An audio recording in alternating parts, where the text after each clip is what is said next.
Welcome back to Les Schwab Tire Center's Outdoor GPS, presented by Fisherman's Marine and Outdoor. Now it's time for your weekend tech tip, brought to you by Chevy Silverado. Welcome back, everyone. Thank you very much for joining us this morning. Again, we're lucky enough to have Jason Hambley and Steve Lynch from Procure here in the studio. Now, we've talked about herring a lot here in the last couple of weeks for a reason. This is the time that you got to be really, you've got to have your herring game going. Yes, the fishing's not great anywhere, but if you're out there, you present it with a good bait in the right spot in front of the fish, because you can't catch them if they're not there, right? We're going to help you out, so pay attention. You've got three, no question, the most popular, I shouldn't say it that way, I'm not going to speak for you, but when you're talking about your brines, are these your three most common? Oh, absolutely, yeah. Okay, I know there's other variants that are out there, but you've got natural, you've got blue, and you've got chartreuse. Now, the Willamette, the turbidity went up a little bit, not much, but still a little. If you had to pick a color, you got one tray of herring, and you're going to color it up, which one would you use? I would still, me personally, I would still go with natural. I'd be if I had blue. to choose. Okay, all right. Yeah. And you would go with blue? I'd go blue in the Willamette. All right, fair enough. Now, everybody's got their own take. You got to pay attention. Now, look at the difference in color, though. That's a great shot, Danielle, great shot. You can see that the natural, sure, bling. It's got all that flash to it. You got the blue with tons of flash, but you got that little bit of contrast, and there's no question that you know, the nuclear stuff down there catches a lot of spring Chinook. Well, for that matter, everywhere, fall Chinook doesn't matter. Chartreuse is extremely popular for a reason. Would you say this is a way, though, that like what I mentioned earlier, when you got boats out there with lots of rods and everything, that you might be able to, you know, kind of change things up a little, maybe stand out a little bit? Oh, absolutely. By having color. Oh yeah, color, scent, all of it. It all plays a role. And it's, again, just like the scent, if you got 6 rods out or 5 rods out, and everybody can try something different, and if you notice a consistency with they're going at the blue herring or they're going at the natural, and you can kind of switch everything over to that accordingly. Any advice for folks that are using these brines to make things a little bit easier for them to get their baits right? Well, this is about as easy as it gets. Right. Shake Right out of it the up. bottle. Right, you poke holes in your bait tray, right, when it's frozen, so as it thaws, it doesn't collapse them, and then as soon as they're thawed enough where you can handle them without ripping the scales off, put them in your containers, your Tupperware containers, whatever you're using, shake this up and pour it over it. Put them and shove in the refrigerator. That's as easy as it gets. It really is. I mean, less than 2 minutes. And then, so you do this the night before you're gonna fish, so that way it's at least 6 to 8 hours with a brine. Then I normally remove them from these tubs, put them in baggies, and put just a little bit of brine in and keep them moist. And then in my bait cooler, I have ice packs. So that way, in case something tips over, you don't trash your guys' boat.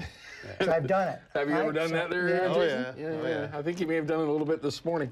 All right, so you can see I'm holding something in my hand, and the reason why that I am is I know that I don't utilize these enough, the injectors, and I know that you don't either, because that is a way that you can get sent to these cured baits where it's going to stay with the bait. You can put other scents on, just put it on the outside of it, oil, whatever, and it's going to, you know, that scent's going to be there. But this is a way that you can get some of the oils from Procure in those baits, and it stays there, right? You can fish that bait for, you know, don't fish them too long. If you're like me, I'm swapping baits every half hour or less. In my own, it's just because my brain only works that way. But the entire time, if you've got an oil that you want to get in there, if it's bloody tuna or whatever it might be, anchovy, squid, something like that, or just herring, once you squirt it in there, into the meat itself, it's there the whole time. I mean, it's certainly something that you need. Just don't overlook these. You can get them at Fishman's, you can get them anywhere. Is there a scent that you like to add more than another? A fish-based scent or a shrimp-based scent? Because we can use all that with herring, right? Yeah. Is there any one that you like to use more than another? During spring Chinook time, if I were to say one scent I use probably more than any of them is just straight up pure anise. Okay, yeah, because that's easily one of the most popular. For whatever reason, it's temperature or something, maybe you know. I don't know, right? He always knows. But, I mean, I start in the morning with anise and I finish with garlic. Okay. Right? Come 10:30, 11 o'clock, I'll start using garlic scents. Okay, now that takes me to my next question. You said that you take these out of the brine, you put them into a bag. Is there ever a time that you would take some of your powdered products, like the Slamola, or I mentioned this last week or two ago, I got it wrong. It was Slamola that I was trying to mention, and I think I said something else at the time. Salmon Slammer. I said salmon slammer, which is a scent, not a powder, right? Yeah. So the slamola, or even monster bite, or bisulfites, or something like that. Is there a time that you would add those to these baits at all? Only if they're mushy, right? Okay. So the slamola is a firming salt. So if you're mainly, we designed for if you're wrapping quickfish with fillets. So if you're stripping baits, wrapping quickfish, if you take those fillets, lay them out, and put that on about 3 times heavier than table salt, it'll firm them up so they'll last much longer on your wrapped bait. Okay, gotcha. And slowly disperse it out of it. You know, and then the monster bite that you mentioned, that's purely just a bite stimulant. That's 4 different branched chain amino acids put into one. So all that does is triggers the fish to feed, which is in our brine. We already have it in it, but I still always add more. Gotcha. Plus in our brines, we have UV, so it takes the light from the sky and transfers it to your bait. So it just makes it pop a little bit more when it's in the water. These brines, the liquid brines, they're complete. I mean, you don't have to add anything to it. I mean, we always do. You always want to trick it out or customize it. Sure, but a guy doesn't have to. They can shake that bottle up, put it over it, to put in the bite stimulants, the UV, and firming their baits up. If you're trying to monkey with it, trying to change it up a little bit, when you do that, what is it that you do? Well, I do a lot. Come on.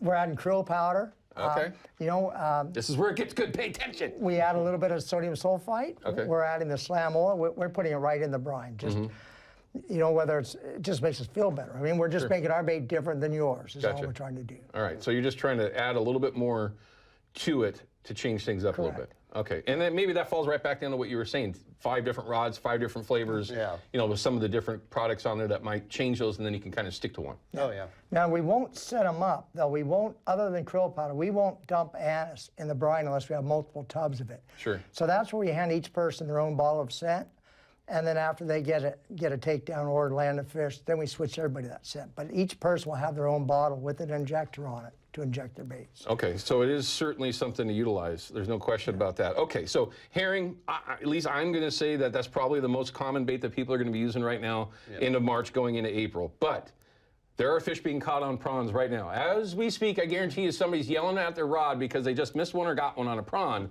or a coon shrimp. Back-trolled coon shrimp, trolled behind an inline fish flash. Also very popular with a spinner blade in front of it. There's no question that they are very, very effective baits, and you just put some up. Yeah. How long does that generally take? I mean, obviously you went through the baits, you got good ones. Yeah. There's no doubt that we've already mentioned that there's been issues with prawns and coon shrimp. But when you cure that up, what did you actually use there? I mean, is there a particular product from Procure that you like? Yeah, we have a couple different. There's we have the shrimp and prawn cure. We got it in red and magenta.